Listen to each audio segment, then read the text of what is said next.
Alors, bienvenue sur l'ensemble du réseau synchronisé de la RTS, seconde tranche du journal de la campagne pour l'élection présidentielle du 24 mars 2024 sous la supervision et le contrôle du CNRA. Nous allons vous proposer tout de suite Elhadji Mamadou Diawo de la coalition Diawo 2024. mooy li ñuy ñàkk ëllëg xam nga lan la ñuy ñàkk suñu doole bu demee bitim réew ñun ñoo fii néew doole boo doon dégg ci tubaab bi ñu leen di naan seen population dafa vieillissante mooy amatuñu woon doole pour liggéey ci seeni réew bu dul woon immigration bi suuf nañ bu yàgg ak li ñuy bruit suñu xale yi bu ñu eggee seen dëkk yi dañ leen di laaj ñi am métier ku ci am métier dañ lay rawale gaaw yóbbu la mais nga may ma aussi ma nuyu leen ndax fii dëkku Sëñ Bamba la région de Diourbel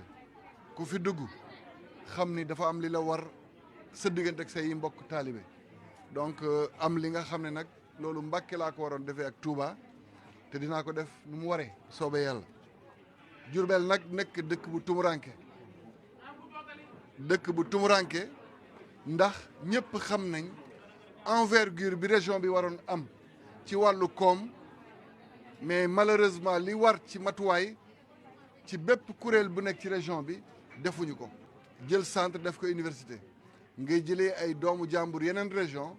indi leen fii ci gox bi nga xam ne même bu ñu amoon moyen sax day jafe pour ñoom pour ñu am fu ñuy loué nga ne université la te defoo effort pour que ndaw yi fa nekk mun am ay dëkkuwaay yi war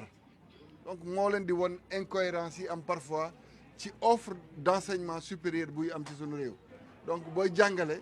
da ngay xool li sa gox yi soxla ci ay profil yi mën liggéey ëllëg nga jàngale filière yooyu ci ay université moo gën ñu jël suñu ay doom di leen dugal ci ay filières yi nga xam ne ñëpp xam nañ ni ci chômage lay mujje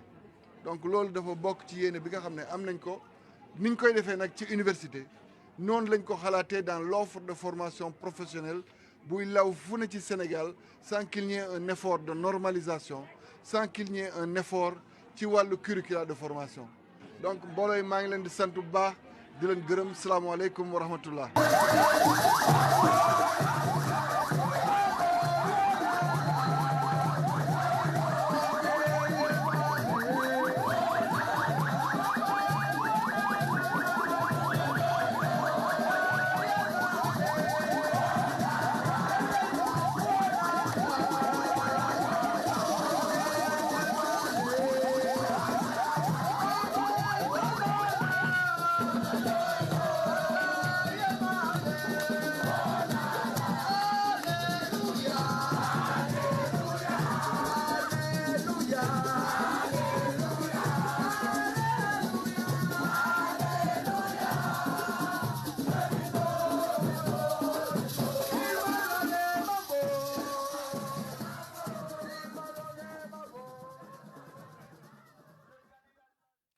Demain, vous pourrez suivre l'étape de Guédiawaye avec Elhadji Mamadou Diawo de la coalition Diawo 2024.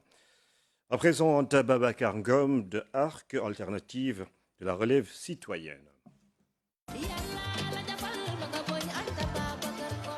Salaamaaleykum mbokki Bawol salaamaaleykum mbokki Mbacké dama bëgg a assumer ne man may candidate à l'élection présidentielle buy ànd ak papaam ak yaayam man may candidate à l'élection présidentielle buy ànd ak i bàjjanam may candidate à l'élection présidentielle buy ànd ak i nijaayam donc njaboot jaa ngi nii toog mënuñu leen a réer man dama gëm modèle économique mouride comme ni ko professeur Cheikh Bamba Diagne di théoriser muy décomplexion détermination et travail licite loolu lay tuddee ñàkk jëriñu man Anta Babacar loolu laa gëm liggéey kese liggéey rekk moo mën a génnee Sénégal ci situation bi mu nekk dëkk yii di réussir tey muy Rwanda di Singapour di Taïwan fi ñu yegg liggéey rekk moo leen fa yóbbu man Anta Babacar pare naa taxaw tem ngir jubbanti Sénégal jubboole sénégalais yi sukkali suñu koom-koom taxawu citoyen sénégalais bu nekk rawatina nag néew gi doole yi ba ku feebar mën a faju yombal njàng mi yombal dem geeg dikk bi créer surtout nag ay pôles régionaux de développement dooleel collectivités territoriales yi jigéen ñi nag ay jàmbaar lañu damay sargal góor ñi ba ñu xàmmee nangul léegi ne góor baax na jigéen baax na dina jàppale bu baax groupement de famille ubbi leen benn banque bu ñuy tuddee la grande calebasse bu ñu sukkandikoo ci ndaw ñi ak jigéen ñi mën nañu créer ba 5 millions d'emplois fii ci Sénégal loolu mooy volontarisme loolu mooy ambition dina delloo si mbay ci région bi avec le canal du Bawol technique d'irrigation yu bees ak former baykat yi bu baax a baax mooy bay li ñuy dundee te dundee li ñuy bay bëgg naa développer ci région bi artisanat bu baax a baax muy corps de métier yi bijouterie cordonnerie couture menuiserie céramique artisanat d'art mode beauté sama sœur yi nekk ci salon de coiffure yi salon de beauté yi sama yéene mooy 80% de la commande publique ci art bi ñu jox leen ko tourisme religieux dinañ ko dooleel teg ko ci wormal suñu diine ak suñuy aada rupture bi ñu woote coppite bi ñu woote 2024 yàlla nar na ko jaarale ko ci seeni loxo ngeen war a mën a fal ndaw fal jigéen fal bu baax bi mooy fal Anta Babacar car le temps de la relève est arrivé jërë ngeen jëf wasalaam. À suivre demain l'étape de Gossas avec Anta Babacar, Gomme, Arc, alternative de la relève citoyenne. À sa suite, Sarine Mboup, Ande Nawlé, Ande Liggéey. Sarine Mboup, la solution. Sarine Mboup, yegsi na. Sarine Mboup, le bon choix. Sarine Mboup, yegsi na. dama gën a bëgg ngeen focaliser ci profilu candidat yi ak seen jaar-jaar au lieu gi ngeen di focaliser ci ay mbind lu oto rafet lu mu luxe te amoo chauffeur borom sareet bi dana la jiitu fa ngeen jëm Sénégal su ma nee man damay proposer programme boo xam ni ñetti pilier la xam nga 5e président la ñuy fal bu ci jiitu mooy ànd nawle dañ ne sénégalais yépp a yem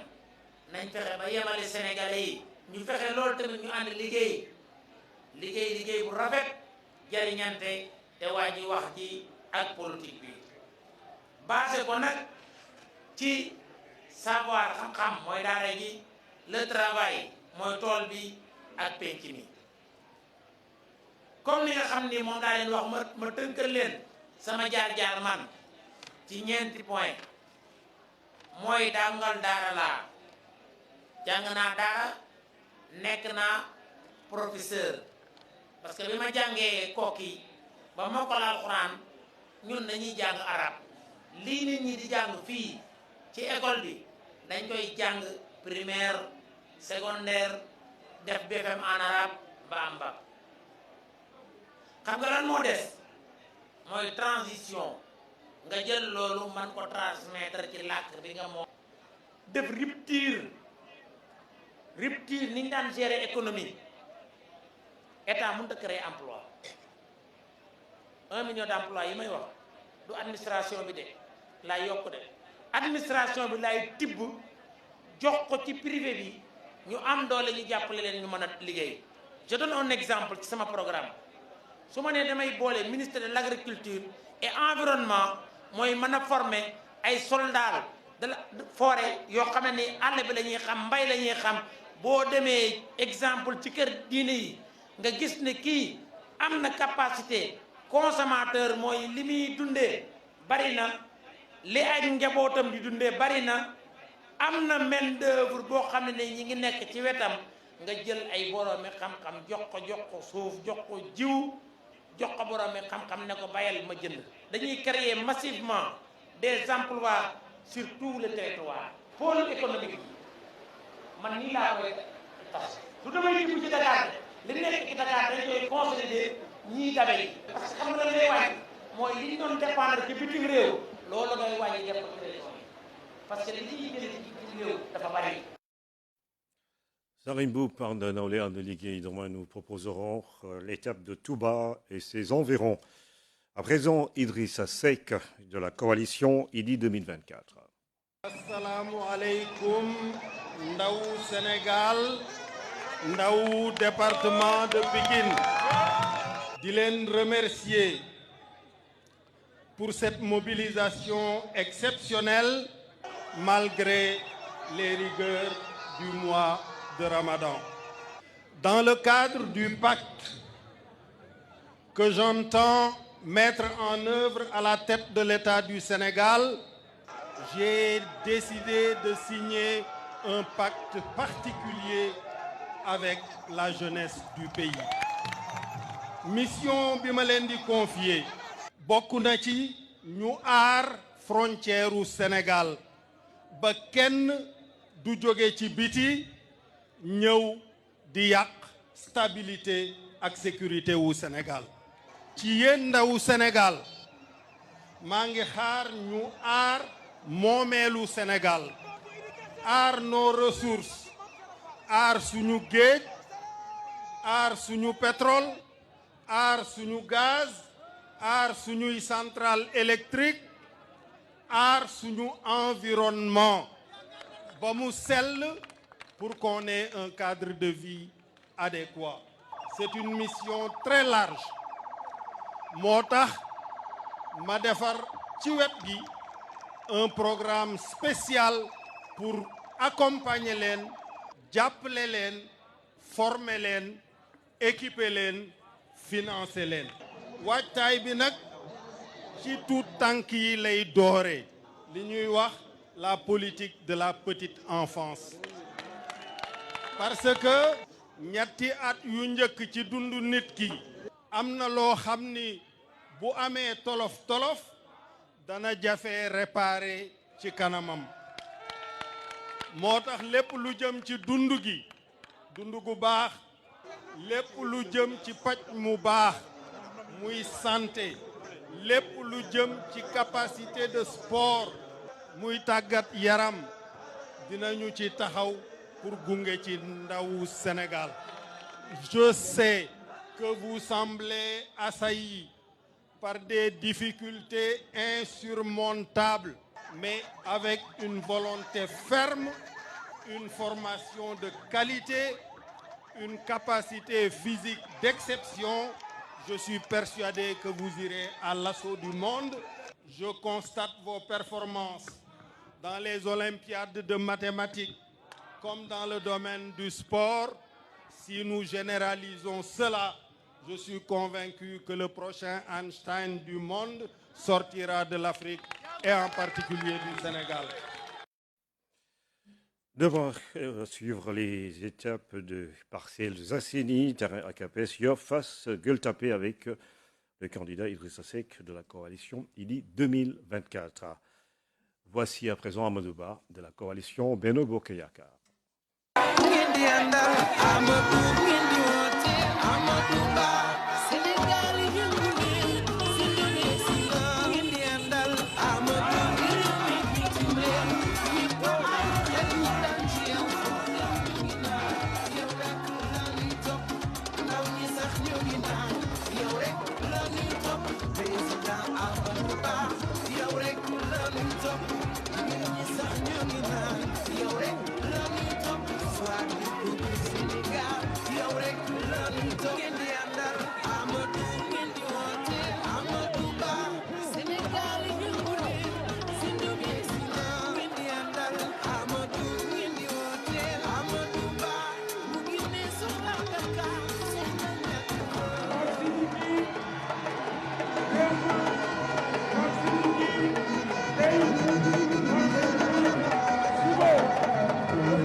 Vous avez toute ma confiance, mon amitié et ma sympathie. Merci beaucoup. Tamba symbolise l'intégration. Tamba symbolise l'ouverture. Tamba est le Sénégal en miniature. Tamba est l'Afrique de l'Ouest en miniature. C'est pourquoi, lorsque j'ai entendu certains candidats parler de monnaie, locale, alors que nous devons aller à l'intégration. J'ai eu peur. Heureusement, ils ont changé. Ils ont abandonné cette piste. C'est dire à l'inexpérience, à l'incompétence, ils associent le manque de sérieux. réew kenn du ko caaxaane munoo xëy ne lii lay def bu ngeen ma falee lii lay def commencé koo campagne changer programme kooku dee wane ni xamoo foo jëm mënoo bëggoo sax dégg naa tey sax léegi dañuy toxal capital bi yóbbu ko feneen mu mel ni capital daal da ngay bind rek xëy jële ko fii yóbbu fële. Il commence à devenir un danger pour le pays et c'est aux populations de régler ça le dimanche 24 en votant pour la sérénité, en votant pour l'expérience, en votant pour la poursuite du plan Sénégal émergent. Vision généreuse du président Macky Sall.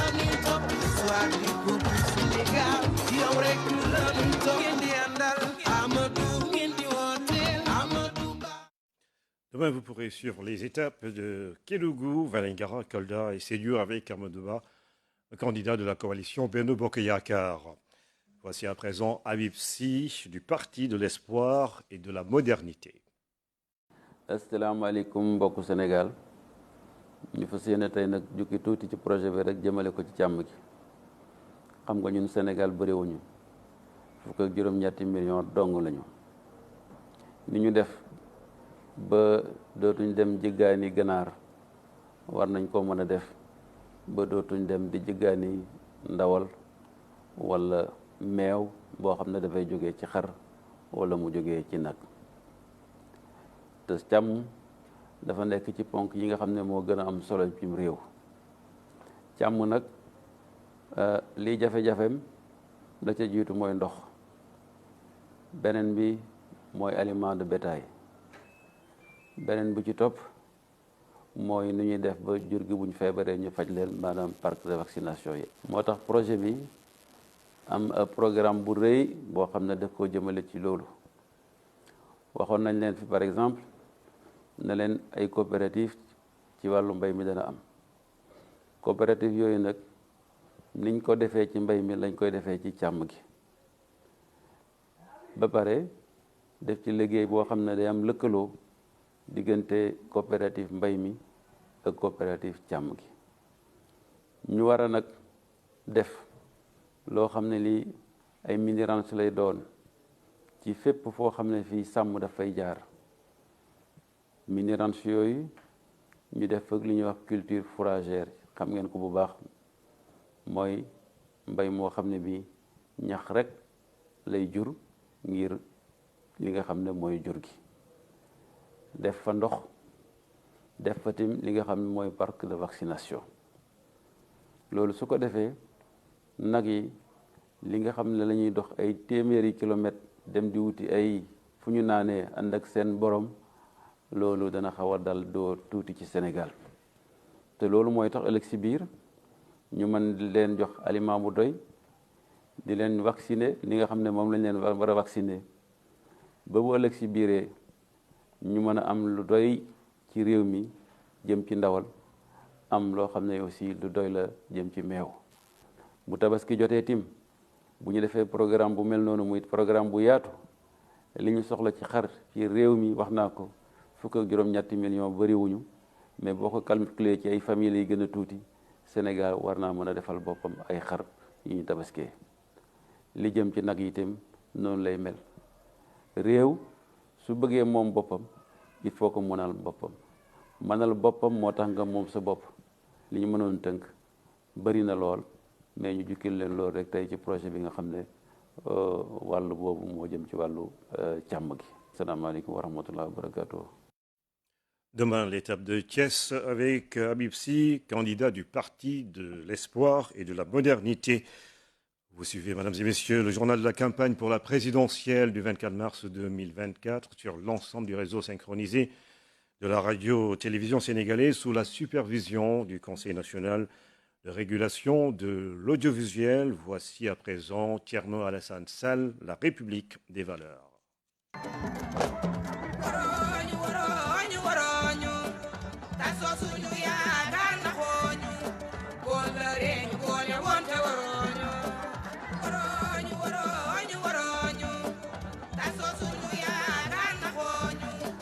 mbokk Sénégal ñoo ngi fii ci Aéré Lao ku wax Aéré Lao nag wax ñaar wax njàmbaar parce que fii la bay di kàccee PAM defoon jaloorem boobu ba ko commandant bi bëggoon yàpp fii dëkku xam-xam la dëkku ay nit ñu sell lañu waaye ger gi ak alal ju bon ji mu ngi yàq jikkoy sénégalais yi fii ku fi dugg politique bi commencé na yàq jikko yi man nag dama ni d'abord dina jox loxo immigré yi nga xam ne lu baax ci Fuuta gën gaa bëri bokk nañ ci ñu fi ko fi taxawal ñoom ñoo def ay poste de santé ñoom ñoo tabax ay école ñoom ñoo tabax ay jàkka ñoom ñoo def ay forage donc émigré yooyu fépp fu ñu soxee ko ci Sénégal ñu ngi leen di tàllal loxo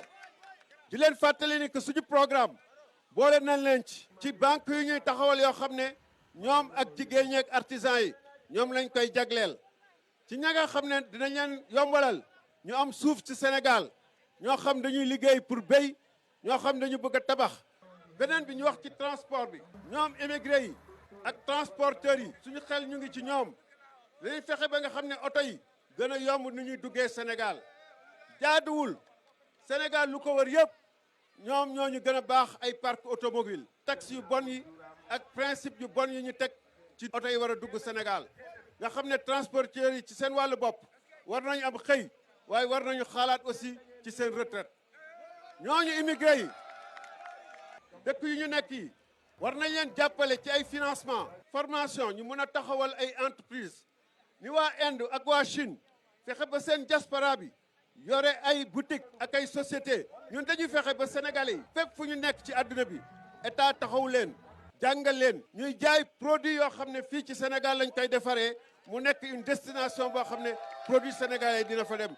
wandiraɓe Fouta wandiraɓe Donnayi wandiraɓe commune de Guédé wandiraɓe Mafre wandiraɓe Dékolé wandiraɓe Diatar wandiraɓe Diawar Ceelaw e kala ɗum neɗɗo iwi Allah jarama on jarama mi yi darde moon wandiraɓe saabi Allah on ƴeewe koye moon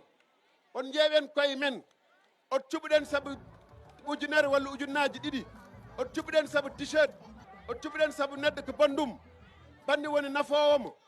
bandi won liggantoɗomo bandi won goƴaɗomo cuɓuɗen saabi Allah saabi programme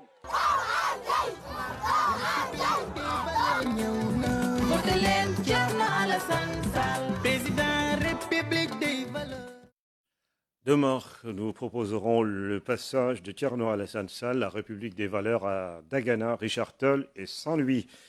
À sa suite, Elhadj Malick Gakou, coalition Gakou président. Salam alaikum waa Thiès maa ngi leen di nuyu population de la cité du Rail. C'est ici à Thiès qu'est née l'histoire du syndicalisme sénégalais. Vous savez qu'ici à Thiès est né le mouvement du refus. C'est ici à Thiès que se sont tenus les plus grands combats pour le devenir de la nation sénégalaise. La région de Thiès dispose des ressources naturelles extrêmement importantes. Cette région dispose du zircon, du phosphate, du pétrole à Kayar, du basalte et tant d'autres ressources naturelles. Thiès est une région agro-silvopastorale. C'est la raison pour laquelle nous pouvons dire avec force et pertinence qu'il sera possible de faire de Thiès le moteur de la croissance industrielle du Sénégal. Et pourtant, malgré ces ressources énormes dont la région de Thiès regorge, c'est ici que gisent les disparités sociales. Je prends l'engagement ici et maintenant de faire de la région de Thiès, au soir de mon élection, la région la plus industrielle de l'Afrique de l'Ouest. Et vous savez que Thiès peut devenir un hub de développement industriel, l'un des plus importants dans notre continent, puisque la région de Thiès dispose de toutes les compétences pour faire en sorte que le Sénégal, qui est à la croisée des chemins, puisse retrouver son essor économique. C'est pourquoi nous n'allons ménager aucun effort pour faire de Thiès le cœur du développement industriel de notre pays. Oui, il nous faut un développement industriel pour résorber le chômage des jeunes, pour lutter contre la pauvreté et pour renforcer et valoriser le bien-être social de nos populations. Il nous faut industrialiser le Sénégal. Et on ne peut pas industrialiser le Sénégal sans tirer les énormes profits que procurent les ressources naturelles de la région de Thiès. Oui, la région de Thiès dispose de toutes les compétences pour le développement du chemin de fer. Nous n'allons ménager aucun effort pour que la région de Thiès puisse continuer à être le plus grand hub du chemin de fer en Afrique. La région de Thiès est aussi une région de pêche. La région de Thiès est une région d'agriculture. La région de Thiès est une région d'élevage. Si nous utilisons à bonne séance l'ensemble des potentialités intégrées, nous sommes persuadés que nous pouvons faire de la région de Thiès l'une des régions les plus importantes en matière d'industrialisation, qui poussera le Sénégal vers le progrès, qui poussera le Sénégal vers le développement social, qui poussera le Sénégal vers le développement économique. À suivre demain l'étape de Golfe Sud avec le candidat El Hadj Malick Gakou de la coalition Gakou président. Voici à présent Daouda Ndiaye, président Daouda 2024.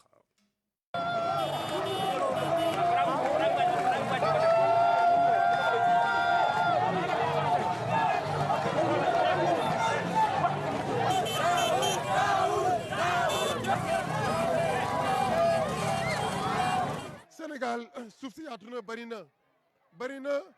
donc agriculture bi mbay mi dañ ciy jox lu bëri wan na ma ne Sénégal buñ ko bëggee liggéey il faut que ñu liggéey ci mbay mi mooy li tax ñuy suuxali Sénégal suba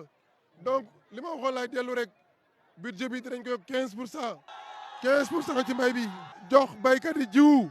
jox leen engrais jox leen matériel pour que fii ci Banaay comme ci Fouta ci Sénégal ñuy bay di dundee may wax ne bis ma faloo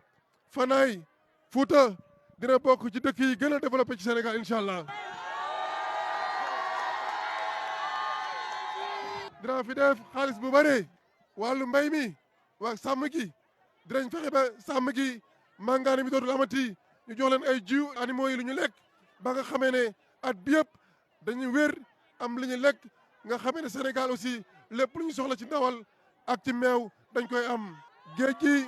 ku wax Sénégal wax Saint-Louis wax géej gi dinañ fexe ba nga xamee ne également y aura un repos biologique pour que cultivateurs pêcheurs yi ñu mën a di am li ñu bëgg ci jën yi Sénégal di ci am lu ci bëgg. donc ma ne bay bi agriculture bi sàmm gi napp gi dinañ ko yokk bu baax a baax li ma bëgg mooy Sénégal nañ jàpp ne su ma faloo ku xiif di nga lekk ku mar di nga naan loo bëgg ci mbay ci liggéey dinañ ko am fii ci Sénégal man Sénégal la gëm Fouta la gëm man région yi la gëm ndax li ma gis fii doy na sëkk. vive professeur Daouda Ndiaye man kontaan naa sama xol sedd na li ma mën a wax mooy fii ci Fanaay dinaa fi def incha allah hôpital boo xamee ne day bokk ci ëpp doole ci Afrique ku mel ni Maña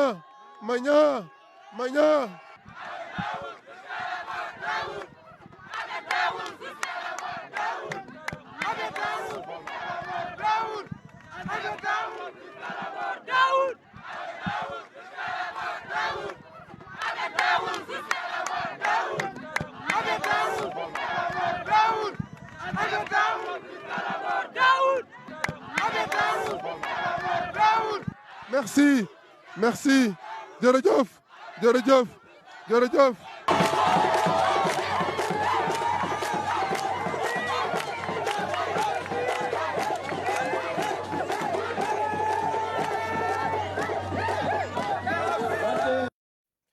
Daouda Ndiaye, président Daouda 2024, demain, nous vous proposerons son passage à Gamadi, Ndioum, Rorosogui et Kanel. Et pour terminer cette seconde tranche du journal de la campagne pour la présidentielle du 24 mars 2024, Voici Mamadou Lamine Diallo de la coalition MLD Tekki 2024. Cour suprême nee na ci recours buñ fa yóbbu woon dëggal na lu conseil constitutionnel wax kon nag maa ngi rafetlu effectivement lu xew di wane rek ne c'est la vitalité de notre démocratie et de notre état de droit. ñaareel bi mooy kontaan naa ci lu ñu libéré Ousmane Sonko ak Bassirou Diomaye Faye. sama première semaine de campagne bi ñun on est parti dans les régions sud. Économiquement il y a beaucoup de problèmes te ñu jàpp ne ñooñu dañ leen war a organiser en pôle régional de développement bu Kaolack bu Tambacounda bu Casamance. parce que comme au Sénégal bi 80% daanaka soo jëlee téeméer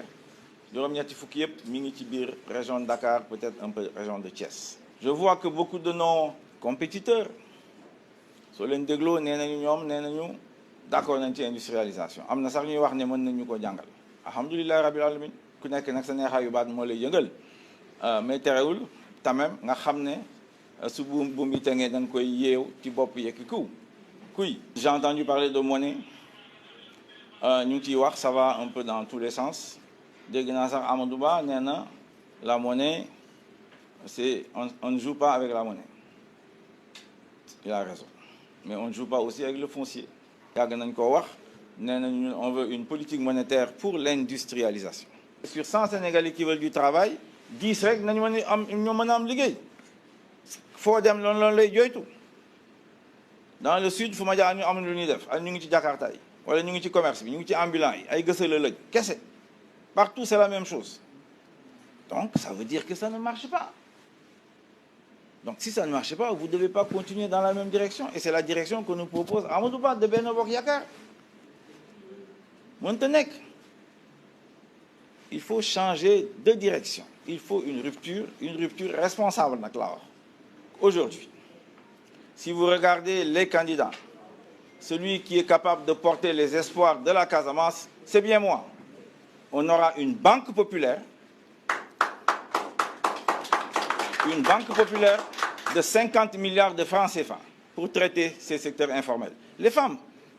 qui transforment les produits. Foo dem loolu la lay wax man de maa ngi ci transformation yi loolu nañu war a jëlaat réorganiser ko dans les filières agroalimentaires. C'est très clair dans nos têtes moo tax ñu jàpp ne cette banque populaire dédiée au secteur informel dafa war a am pour régler définitivement les financements. Jigéen Sénégal war na dépasser calebasse nag.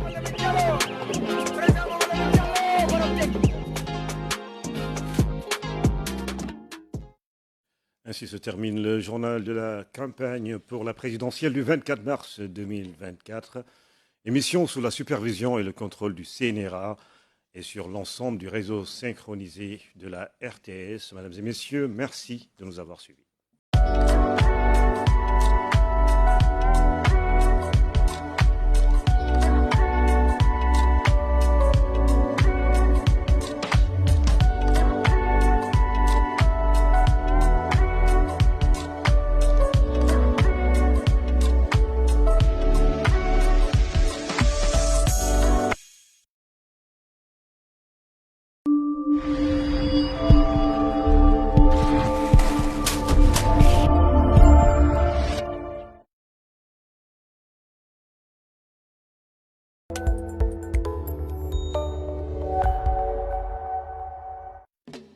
ci lu aju ci tànneefu njiitu réew mi ñaar fukki fan ak ñeent weer wi cëddaleem carte électeur yi dinañu ko wéyal ci réew mi yépp ba ñaar fukki fan ak ñett bu ñu ne ëllëg la wote bi ca biti réew nag dinañ ko wéyal ba bésu wote bi di ñaar fukki fan ak ñeent weeru mars bile atum 2024 ñi mu yitteel mën nañu jëli seen carte yi ci